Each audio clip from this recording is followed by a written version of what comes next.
ಓಂ ಶಾಂತಿ. ಇಂದಿನ ಪರಮಾತ್ಮನ ಮಹಾವಾಕ್ಯ ಮುರುಳಿ ದಿನಾಂಕ 21/4/2025. ಬಾಪ್ತಾದ ಮಧುಬನ. ಮಧುರ ಮಕ್ಕಳೇ, ಪರಮಾತ್ಮ ತಂದೆ ಬಂದಿರುವುದೇ ನಿಮಗೆ ಶಕ್ತಿ ಅನ್ನುವ ಕರೆಂಟ್ ಅನ್ನು ನೀಡುವುದಕ್ಕೋಸ್ಕರ. ನೀವು ಆತ್ಮ ಅಭಿಮಾನಿ ಸ್ಥಿತಿಯಲ್ಲಿ ಸ್ಥಿತ ಆದರೆ, ಬುದ್ಧಿಯೋಗವನ್ನು ಒಬ್ಬ ಪರಮಾತ್ಮ ತಂದೆಯ ಜೊತೆಗೆ ಜೋಡಣೆ ಮಾಡಿದರೆ ನಿಮಗೆ ತಂದೆಯ ಮೂಲಕ ಶಕ್ತಿ ಅನ್ನುವ ಕರೆಂಟ್ ಪ್ರಾಪ್ತಿಯಾಗುತ್ತಿರುತ್ತದೆ. ಇಂದಿನ ಪ್ರಶ್ನೆಯಾಗಿದೆ, ಬಹಳ ದೊಡ್ಡ ಅಸುರಿ ಸ್ವಭಾವ ಯಾವುದಾಗಿದೆ? ಈಗ ಮಕ್ಕಳಾದ ನಿಮ್ಮಲ್ಲಿ ಆ ಅಸುರಿ ಸ್ವಭಾವ ಇರಬಾರದು. ಉತ್ತರ: ಅಶಾಂತಿಯನ್ನು ಹರಡುವುದು ಬಹಳ ದೊಡ್ಡ ಅಸುರಿ ಸ್ವಭಾವ ಆಗಿದೆ. ಅಶಾಂತಿಯನ್ನು ಹರಡುವಂತಹ ವ್ಯಕ್ತಿಗಳ ಮೂಲಕ ಮನುಷ್ಯರಿಗೆ ಸಾಕಾಗಿ ಬಿಡುತ್ತದೆ. ಅಶಾಂತಿಯನ್ನು ಹರಡುವಂತಹ ವ್ಯಕ್ತಿಗಳ ಮೂಲಕ ಎಲ್ಲರೂ ಬೇಸರದ ಅನುಭವವನ್ನು ಮಾಡುತ್ತಾರೆ. ಯಾರು ಅಶಾಂತಿಯನ್ನು ಹರಡುವಂತಹ ವ್ಯಕ್ತಿಗಳಾಗಿದ್ದಾರೋ ಅವರು ಯಾವ ಸ್ಥಾನಕ್ಕೆ ಹೋದರೂ ಕೂಡ ಅಲ್ಲಿ ಅಶಾಂತಿಯನ್ನೇ ಹರಡುತ್ತಾರೆ. ಆದ್ದರಿಂದ ಭಗವಂತ ತಂದೆಯ ಸಮ್ಮುಖದಲ್ಲಿ ಎಲ್ಲರೂ ಶಾಂತಿಯ ವರವನ್ನು ಬೇಡುತ್ತಿರುತ್ತಾರೆ. ಇಂದಿನ ಗೀತೆಯಾಗಿದೆ, ಇದು ದೀಪ ಮತ್ತು ಬಿರುಗಾಳಿಯ ಕಥೆಯಾಗಿದೆ. ಓಂ ಶಾಂತಿ. ಮಧುರಾತಿ ಮಧುರ. ಅಗಲಿ ಹೋಗಿ ಮರಳಿ ಸಿಕ್ಕಿರುವ ಮಕ್ಕಳಾದ ನೀವು ಗೀತೆಯ ಲೈನ್ ಅನ್ನು ಕೇಳಿದಿರಿ. ಈ ಗೀತೆ ಭಕ್ತಿ ಮಾರ್ಗದ ಗೀತೆಯಾಗಿದೆ. ಪುನಃ ಈ ಗೀತೆಯನ್ನು ಜ್ಞಾನ ಮಾರ್ಗಕ್ಕೆ ಟ್ರಾನ್ಸ್ಫರ್ ಮಾಡಲಾಗುತ್ತದೆ. ಪರಮಾತ್ಮ ತಂದೆಯನ್ನು ಬಿಟ್ಟು ಜಗತ್ತಿನಲ್ಲಿ ಬೇರೆ ಯಾರೂ ಕೂಡ ಭಕ್ತಿ ಮಾರ್ಗದ ಗೀತೆಯನ್ನು ಜ್ಞಾನ ಮಾರ್ಗಕ್ಕೆ ಟ್ರಾನ್ಸ್ಫರ್ ಮಾಡಲು ಸಾಧ್ಯ ಇಲ್ಲ. ಮಕ್ಕಳಾದ ನಿಮ್ಮಲ್ಲೂ ಕೂಡ ನಂಬರ್ ವಾರ್ ಪುರುಷಾರ್ಥದ ಅನುಸಾರ ದೀಪ ಅಂದರೆ ಏನು, ಬಿರುಗಾಳಿ ಅಂದರೆ ಏನು ಅನ್ನುವುದನ್ನು ಅರ್ಥ ಮಾಡಿಕೊಳ್ಳುತ್ತೀರಾ. ಮಕ್ಕಳಿಗೆ ಗೊತ್ತಿದೆ, ಈಗ ಆತ್ಮದ ಜ್ಯೋತಿ ನಂದಿ ಹೋಗಿದೆ. ಪುನಃ ಈಗ ಪರಮಾತ್ಮ ತಂದೆ ಬಂದಿರುವುದೇ ಆತ್ಮದ ಜ್ಯೋತಿಯನ್ನು ಬೆಳಗಿಸುವುದಕ್ಕೋಸ್ಕರ.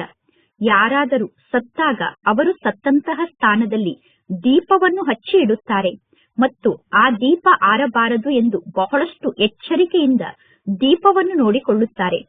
ಎಲ್ಲರೂ ತಿಳಿದುಕೊಳ್ಳುತ್ತಾರೆ, ಒಂದು ವೇಳೆ ಆ ದೀಪ ನಂದಿ ಹೋದರೆ ಆತ್ಮಕ್ಕೆ ಮುಂದಿನ ಪ್ರಯಾಣಕ್ಕೆ ಹೋಗುವಾಗ ಅಂಧಕಾರದ ಅನುಭವ ಆಗುತ್ತದೆ. ಮುಂದೆ ಪ್ರಯಾಣವನ್ನು ಮಾಡುತ್ತಾ ಹೋಗುತ್ತಿರುವ ಆತ್ಮ ಅಂಧಕಾರದಲ್ಲಿ ಹೋಗಬೇಕಾಗುತ್ತದೆ ಎಂದು ತಿಳಿದುಕೊಂಡು ದೀಪವನ್ನು ಹಚ್ಚುತ್ತಾರೆ. ಈಗ ಸತ್ಯುಗದಲ್ಲಿ ಇಂತಹ ಮಾತು ಇರುವುದಿಲ್ಲ, ಏಕೆಂದರೆ ಸತ್ಯುಗದಲ್ಲಿ ಪ್ರಕಾಶವೇ ಪ್ರಕಾಶ ಇರುತ್ತದೆ. ಸತ್ಯುಗದಲ್ಲಿ ಹಸಿವು ಮುಂತಾದದ್ದರ ಮಾತೇ ಇಲ್ಲ. ಸತ್ಯುಗದಲ್ಲಿ ನಿಮಗೆ ಬಹಳಷ್ಟು ಸಂಪತ್ತು ಪ್ರಾಪ್ತಿಯಾಗುತ್ತದೆ. ಈ ಕಲಿಯುಗದಲ್ಲಿ ಘೋರವಾದ ಅಂಧಕಾರ ಇದೆ. ಈ ಕಲಿಯುಗ ಚೀಚಿ ಜಗತ್ತಾಗಿದೆ. ಈಗ ಎಲ್ಲಾ ಆತ್ಮರ ಜ್ಯೋತಿ ನಂದಿ ಹೋಗಿದೆ. ಎಲ್ಲರಿಗಿಂತ ಜಾಸ್ತಿ ನಿಮ್ಮ ಆತ್ಮ ಜ್ಯೋತಿ ನಂದಿ ಹೋಗಿದೆ. ವಿಶೇಷವಾಗಿ ನಿಮಗೋಸ್ಕರ ಪರಮಾತ್ಮ ತಂದೆ ಬರುತ್ತಾರೆ.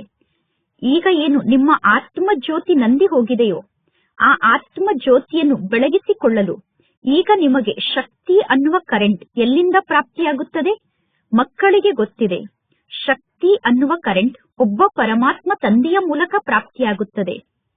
ಕರೆಂಟ್ ಸ್ಪೀಡ್ ಆಗಿ ಪಾಸ್ ಆದಾಗ ಬಲ್ಬ್ನಲ್ಲಿ ಪ್ರಕಾಶ ಕೂಡ ಬಹಳಷ್ಟು ಜಾಸ್ತಿ ಆಗುತ್ತದೆ. ಈಗ ನೀವು ಕೂಡ ಪರಮಾತ್ಮ ತಂದೆಯ ಮೂಲಕ ಶಕ್ತಿ ಅನ್ನುವ ಕರೆಂಟ್ ಅನ್ನು ಪಡೆದುಕೊಳ್ಳುತ್ತಿದ್ದೀರಾ. ದೊಡ್ಡ ಮಿಷನ್ ಆದಂತಹ ಸರ್ವಶಕ್ತಿವಂತ ತಂದೆಯ ಮೂಲಕ ನೀವು ಶಕ್ತಿ ಅನ್ನುವ ಕರೆಂಟ್ ಅನ್ನು ಪಡೆದುಕೊಳ್ಳುತ್ತಿದ್ದೀರಾ. ನೋಡಿ, ಬಾಂಬೆ ಎಷ್ಟು ದೊಡ್ಡ ನಗರ ಆಗಿದೆ. ಬಾಂಬೆ ಅನ್ನುವ ನಗರದಲ್ಲಿ ಎಷ್ಟೊಂದು ಜನ ಮನುಷ್ಯರು ನಿವಾಸವನ್ನು ಮಾಡುತ್ತಾರೆ. ಅಂದ ಮೇಲೆ ಬಾಂಬೆಯಲ್ಲಿ ಎಷ್ಟೊಂದು ಜಾಸ್ತಿ ಕರೆಂಟ್ ಬೇಕು. ಜಾಸ್ತಿ ಕರೆಂಟ್ಗೋಸ್ಕರ ಅವರು ದೊಡ್ಡ ಮಿಷನ್ ಅನ್ನು ಇಟ್ಟಿರುತ್ತಾರೆ. ಅದೇ ರೀತಿ ಇದು ಬೇಹದ್ದಿನ ಮಾತಾಗಿದೆ.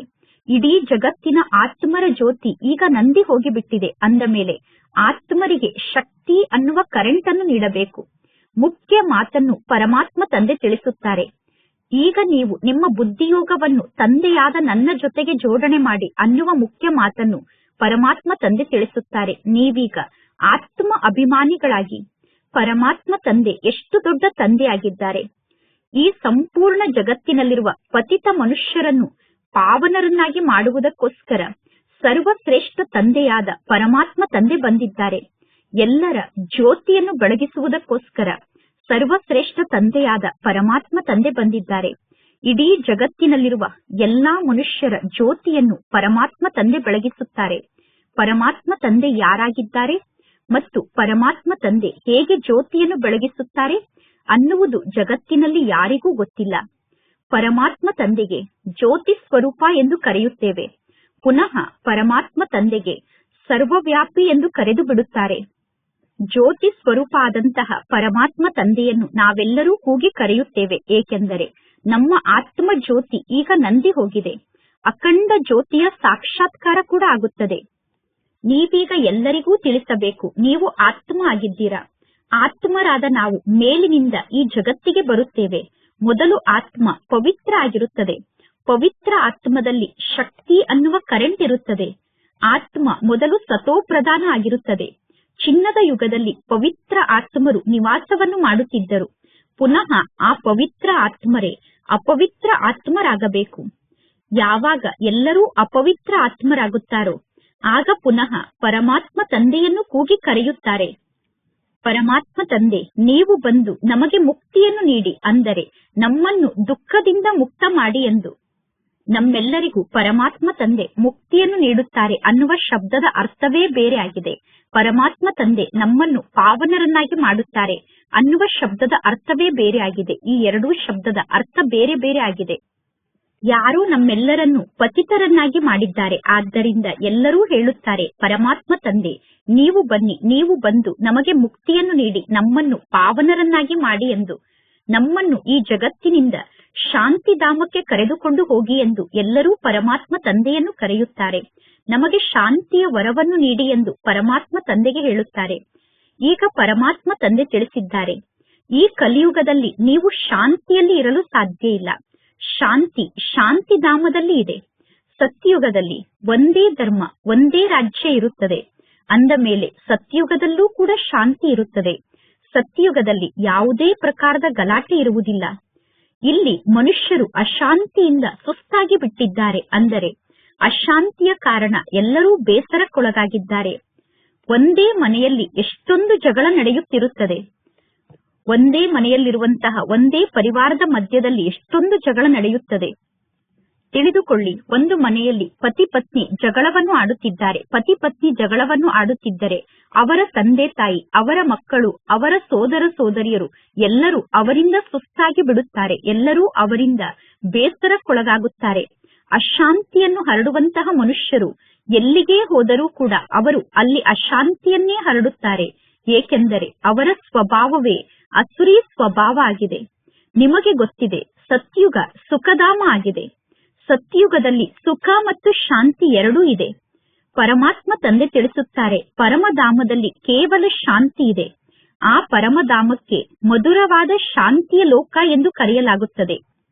ಯಾರು ಮುಕ್ತಿಧಾಮಕ್ಕೆ ಹೋಗಬೇಕು ಎಂದು ಬಯಸುತ್ತಾರೋ ಅವರಿಗೆ ನೀವು ಕೇವಲ ಈ ಮಾತನ್ನು ತಿಳಿಸಬೇಕು. ನಿಮಗೆ ಮುಕ್ತಿ ಬೇಕು ಎಂದು ನೀವು ಬಯಸಿದರೆ ಒಬ್ಬ ಪರಮಾತ್ಮ ತಂದೆಯನ್ನು ನೆನಪು ಮಾಡಿ, ಆಗ ನಿಮಗೆ ಮುಕ್ತಿ ಸಿಗುತ್ತದೆ. ಮುಕ್ತಿಯ ನಂತರ ಅವಶ್ಯವಾಗಿ ಜೀವನ್ ಮುಕ್ತಿ ಸಿಕ್ಕೇ ಸಿಗುತ್ತದೆ. ಮೊದಲು ಜೀವನ್ ಮುಕ್ತಿಯಲ್ಲಿ ಎಲ್ಲರೂ ಇರುತ್ತಾರೆ. ನಂತರ ಎಲ್ಲರೂ ಜೀವನ ಬಂಧನದಲ್ಲಿ ಬರುತ್ತಾರೆ. ಅರ್ಧ ಸಮಯ ಜೀವನ್ ಮುಕ್ತಿ, ಅರ್ಧ ಸಮಯ ಜೀವನದ ಬಂಧನ. ಸತೋ ಪ್ರಧಾನ ಆತ್ಮರಿಂದ ಪುನಃ ಎಲ್ಲರೂ ಅವಶ್ಯವಾಗಿ ಸತೋ ರಜೋ ತಮೋ ಸ್ಥಿತಿಯಲ್ಲಿ ಬರಲೇಬೇಕು.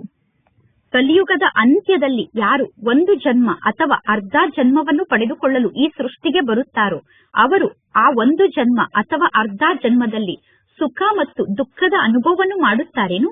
ನೀವು ಸಂಪೂರ್ಣ ಸುಖ ಮತ್ತು ದುಃಖದ ಅನುಭವವನ್ನು ಮಾಡುತ್ತೀರಾ. ನಿಮಗೆ ಗೊತ್ತಿದೆ, ನಾವು ಇಷ್ಟು ಜನ್ಮದವರೆಗೂ ಸುಖಿಗಳಾಗಿ ಇರುತ್ತೇವೆ, ನಂತರ ಇಷ್ಟು ಜನ್ಮದವರೆಗೂ ದುಃಖಿಗಳಾಗಿ ಇರುತ್ತೇವೆ ಎಂದು.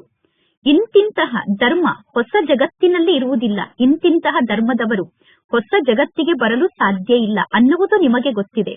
ಅನ್ಯ ಧರ್ಮದವರ ಪಾತ್ರ ನಂತರ ಈ ಸೃಷ್ಟಿಯಲ್ಲಿ ಇರುತ್ತದೆ. ಬಲೆ ಹೊಸ ಖಂಡಗಳು ದ್ವಾಪರ ಯುಗದಿಂದ ನಿರ್ಮಾಣ ಆಗುತ್ತದೆ. ಅಂದ ಮೇಲೆ ಅನ್ಯ ಧರ್ಮದವರಿಗೋಸ್ಕರ ಆ ಹೊಸ ಖಂಡಗಳೇ ಹೊಸ ಜಗತ್ತಾಗಿದೆ. ಹೇಗೆ ಬೌದ್ಧಿಗಳ ಖಂಡ, ಕ್ರಿಶ್ಚಿಯನ್ನರ ಖಂಡ, ಅದು ಅವರಿಗೋಸ್ಕರ ಹೊಸ ಖಂಡ ಆಗಿದೆ. ಅವರೂ ಕೂಡ ಸತೋ ರಜೋ ತಮೋ ಸ್ಥಿತಿಯಲ್ಲಿ ಬರಲೇಬೇಕು. ಈ ವೃಕ್ಷ ಇದೇ ರೀತಿ ಮಾಡಲ್ಪಟ್ಟಿದೆ. ನಿಧಾನವಾಗಿ ವೃಕ್ಷ ವೃದ್ಧಿಯಾಗುತ್ತಾ ಹೋಗುತ್ತದೆ. ಮೊದಲು ಯಾರೆಲ್ಲ ಈ ಸೃಷ್ಟಿಗೆ ಬರುತ್ತಾರೋ ಅವರು ಈ ವೃಕ್ಷದ ಕೆಳಗಡೆ ಇರುತ್ತಾರೆ. ನೋಡಿ, ಹೊಸ ಹೊಸ ಎಲೆಗಳು ಹೇಗೆ ವೃಕ್ಷದಲ್ಲಿ ಹುಟ್ಟಿಕೊಳ್ಳುತ್ತದೆ. ಸಣ್ಣ ಸಣ್ಣ ಹಸಿರಾದ ಎಲೆಗಳು ಹುಟ್ಟಿಕೊಳ್ಳುತ್ತದೆ. ಎಲೆಗಳು ಬೆಳೆದ ನಂತರ ಹೂ ಹುಟ್ಟುತ್ತದೆ. ಹೊಸ ವೃಕ್ಷ ಬಹಳ ಸಣ್ಣ ವೃಕ್ಷ ಆಗಿದೆ. ಹೊಸ ಬೀಜವನ್ನು ಹಾಕಲಾಗುತ್ತದೆ. ಒಂದು ವೇಳೆ ಬೀಜವನ್ನು ಬಿತ್ತಿದ ನಂತರ ಆ ಬೀಜಕ್ಕೆ ಸಂಪೂರ್ಣ ಪಾಲನೆಯನ್ನು ನೀಡದೇ ಇದ್ದರೆ ಆ ಬೀಜ ಅಲ್ಲೇ ಕೊಳೆತು ಹೋಗುತ್ತದೆ. ನೀವು ಕೂಡ ಸಂಪೂರ್ಣ ಪಾಲನೆಯನ್ನು ನೀಡದೇ ಇದ್ದರೆ ಅನೇಕ ಆತ್ಮರು ಕೊಳೆತು ಹೋಗುತ್ತಾರೆ, ಅಂದರೆ ಜ್ಞಾನ ಮಾರ್ಗವನ್ನೇ ಬಿಟ್ಟು ಹೋಗುತ್ತಾರೆ. ಪರಮಾತ್ಮ ತಂದೆ ಬಂದು ಮನುಷ್ಯರಿಂದ ದೇವತೆಯನ್ನಾಗಿ ಮಾಡುತ್ತಾರೆ. ಆದರೂ ಕೂಡ ಮಕ್ಕಳು ನಂಬರ್ ವಾರಾಗಿ ದೇವತೆ ಆಗುತ್ತಾರೆ. ರಾಜಧಾನಿಯಂತೂ ಸ್ಥಾಪನೆ ಆಗುತ್ತದೆ, ಆದರೆ ಅನೇಕರು ಫೇಲ್ ಆಗುತ್ತಾರೆ. ಮಕ್ಕಳ ಸ್ಥಿತಿ ಹೇಗಿರುತ್ತದೆಯೋ ಆ ಸ್ಥಿತಿಗನುಸಾರವಾಗಿ ತಂದೆಯ ಮೂಲಕ ಮಕ್ಕಳಿಗೆ ಪ್ರೀತಿ ಪ್ರಾಪ್ತಿಯಾಗುತ್ತದೆ. ಕೆಲವು ಮಕ್ಕಳನ್ನು ಬಾಹ್ಯ ರೂಪದಲ್ಲಿ ತಂದೆ ಪ್ರೀತಿ ಮಾಡಬೇಕಾಗುತ್ತದೆ. ಕೆಲವು ಮಕ್ಕಳು ಪರಮಾತ್ಮ ತಂದೆಗೆ ಪತ್ರವನ್ನು ಬರೆಯುತ್ತಾರೆ, ಬಾಬಾ ನಾನು ಫೇಲ್ ಆಗಿಬಿಟ್ಟೆ, ನಾನು ಪತಿತ ಆತ್ಮ ಆಗಿಬಿಟ್ಟೆ ಎಂದು. ಯಾರು ಪತಿತರಾಗಿ ಬಿಡುತ್ತಾರೋ ಅಂತವರನ್ನು ಯಾರು ಮುಟ್ಟುತ್ತಾರೆ? ಯಾರೂ ಮುಟ್ಟುವುದಿಲ್ಲ.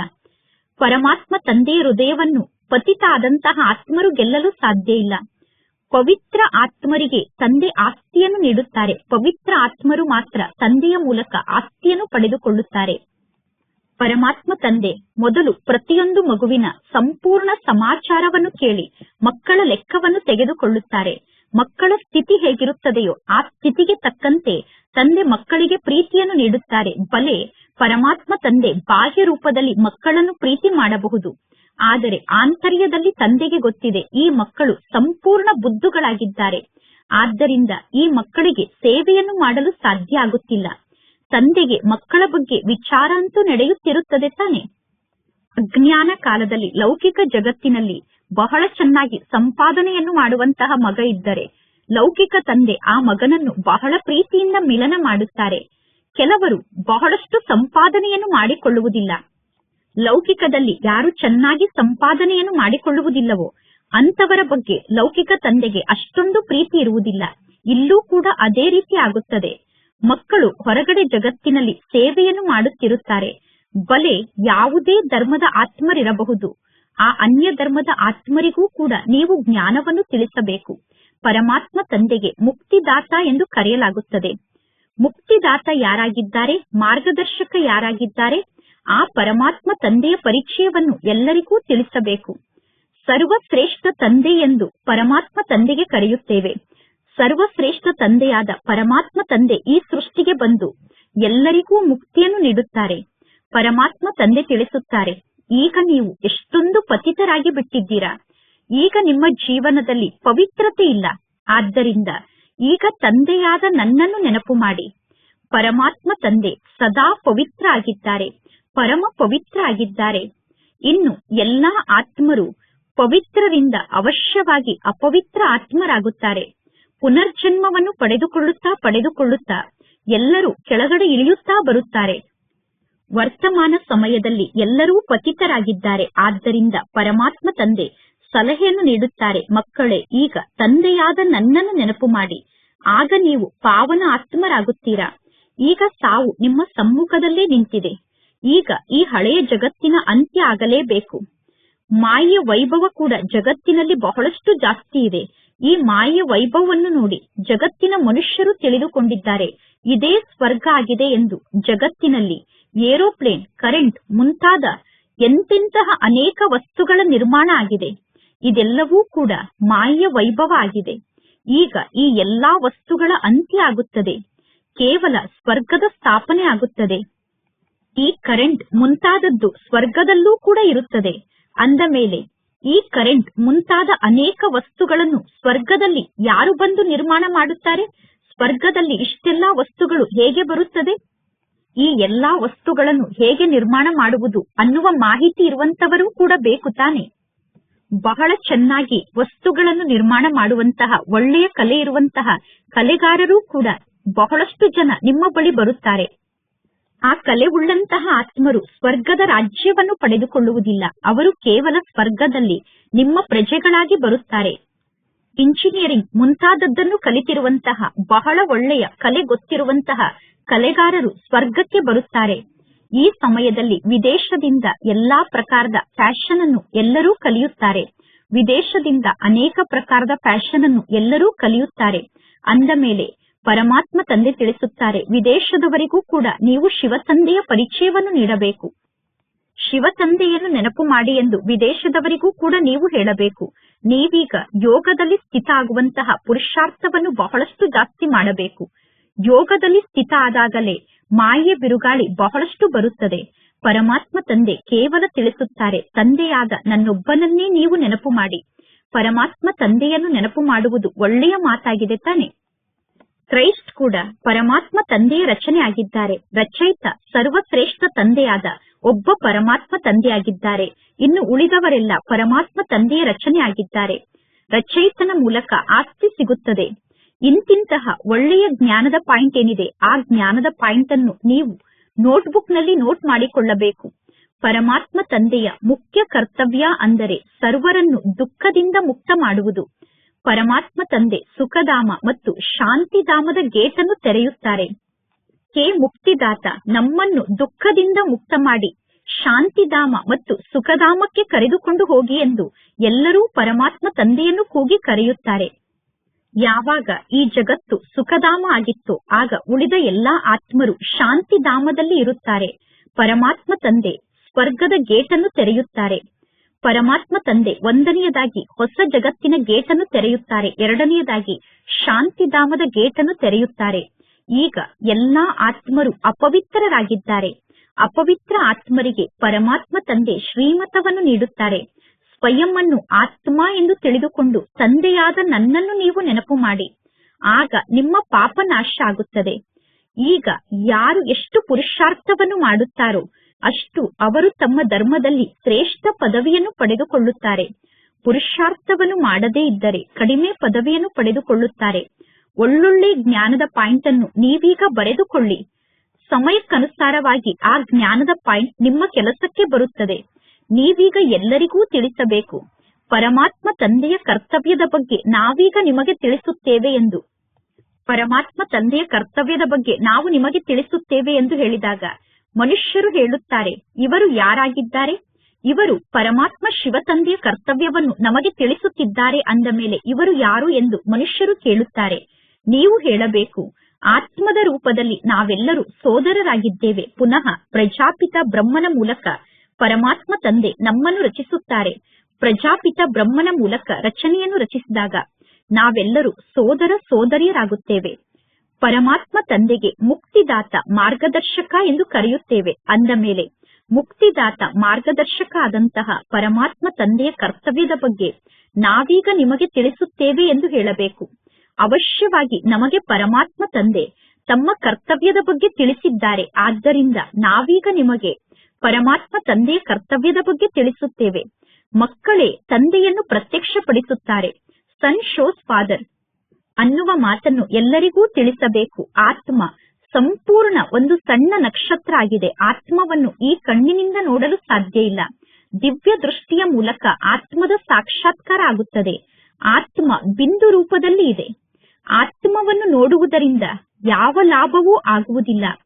ಪರಮಾತ್ಮ ತಂದೆ ಬಿಂದು ರೂಪದಲ್ಲಿ ಇದ್ದಾರೆ. ಪರಮಾತ್ಮ ತಂದೆ ಬಿಂದು ರೂಪದಲ್ಲಿ ಇದ್ದರೂ ಕೂಡ ಪರಮಾತ್ಮ ತಂದೆಗೆ ಸರ್ವಶ್ರೇಷ್ಠ ಆತ್ಮ ಪರಮಾತ್ಮ ಎಂದು ಕರೆಯುತ್ತೇವೆ. ಆತ್ಮ ಮತ್ತು ಪರಮಾತ್ಮ ತಂದೆ ನೋಡಲು ಒಂದೇ ರೂಪದಲ್ಲಿ ಇದ್ದಾರೆ. ಆದರೆ ಪರಮಾತ್ಮ ತಂದೆ ಸರ್ವಶ್ರೇಷ್ಠ ಆಗಿದ್ದಾರೆ. ಪರಮಾತ್ಮ ತಂದೆ ಜ್ಞಾನದ ಸಾಗರ ಆಗಿದ್ದಾರೆ. ಪರಮಾತ್ಮ ತಂದೆ ಆನಂದದ ಸಾಗರ, ಆಶೀರ್ವಾದದ ಸಾಗರ ಆಗಿದ್ದಾರೆ. ಪರಮಾತ್ಮ ತಂದೆ ಮುಕ್ತಿದಾತ ಆಗಿದ್ದಾರೆ, ಮಾರ್ಗದರ್ಶಕ ಆಗಿದ್ದಾರೆ. ಅಂದ ಮೇಲೆ ನೀವೀಗ ಬಹಳಷ್ಟು ಪರಮಾತ್ಮ ತಂದೆಯ ಮಹಿಮೆಯನ್ನು ಮಾಡಬೇಕು. ಅವಶ್ಯವಾಗಿ ಪರಮಾತ್ಮ ತಂದೆ ಈ ಸೃಷ್ಟಿಗೆ ಬರುತ್ತಾರೆ. ತಂದೆ ಈ ಸೃಷ್ಟಿಗೆ ಬಂದ ನಂತರ ಮಕ್ಕಳಾದ ನಮ್ಮನ್ನು ತಮ್ಮ ಜೊತೆಗೆ ವಾಪಸ್ ಮನೆಗೆ ಕರೆದುಕೊಂಡು ಹೋಗುತ್ತಾರೆ. ಈಗ ಪರಮಾತ್ಮ ತಂದೆ ಬಂದು ನಮಗೆ ಜ್ಞಾನವನ್ನು ನೀಡುತ್ತಾರೆ.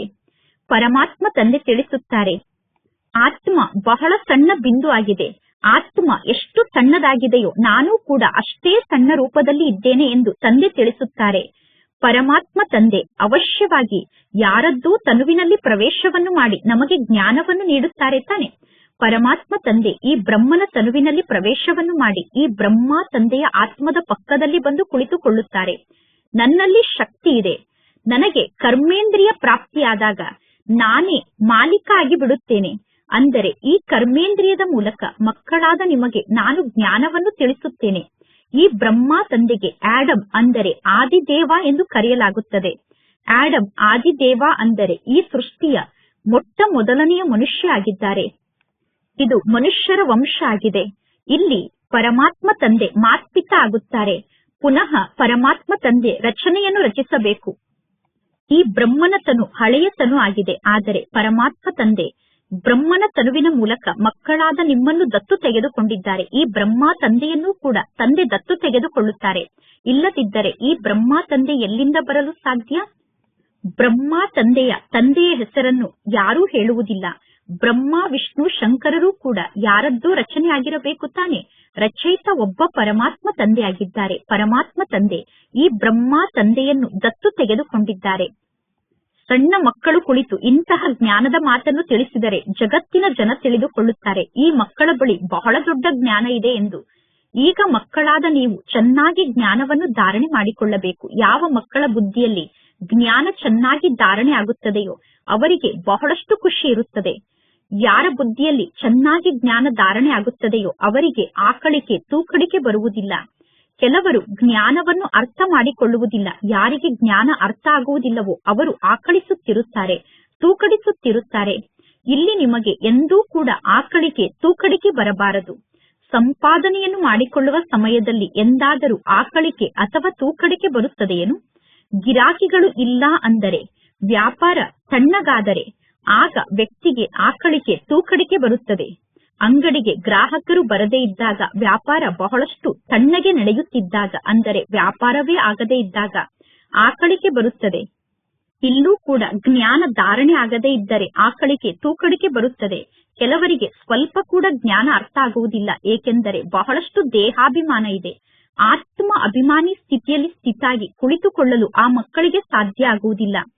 ಕೆಲವರು ಹೊರಗಡೆ ಜಗತ್ತಿನ ಮಾತನ್ನೇ ನೆನಪು ಮಾಡುತ್ತಿರುತ್ತಾರೆ. ಕೆಲವರಿಗೆ ಯೋಗದಲ್ಲಿ ಕುಳಿತಾಗಲೂ ಹೊರಗಡೆ ಜಗತ್ತಿನ ಮಾತೇ ನೆನಪಿಗೆ ಬರುತ್ತದೆ.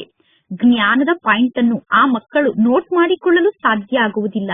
ಯಾರ ಬುದ್ಧಿ ಬಹಳಷ್ಟು ತೀಕ್ಷ್ಣ ಇದೆಯೋ ಅವರು ಜ್ಞಾನದ ಪಾಯಿಂಟ್ ಅನ್ನು ತಕ್ಷಣ ನೋಟ್ ಮಾಡಿಕೊಳ್ಳುತ್ತಾರೆ. ಈ ಜ್ಞಾನದ ಪಾಯಿಂಟ್ ಬಹಳ ಚೆನ್ನಾಗಿದೆ ಎಂದು ಜ್ಞಾನವನ್ನು ನೋಟ್ ಮಾಡಿಕೊಳ್ಳುತ್ತಾರೆ. ವಿದ್ಯಾರ್ಥಿಗಳ ನಡತೆ ಹೇಗಿದೆ ಎಂದು ವಿದ್ಯಾರ್ಥಿಗಳನ್ನು ನೋಡಿದ ತಕ್ಷಣ ಟೀಚರ್ಗೆ ಗೊತ್ತಾಗುತ್ತದೆ.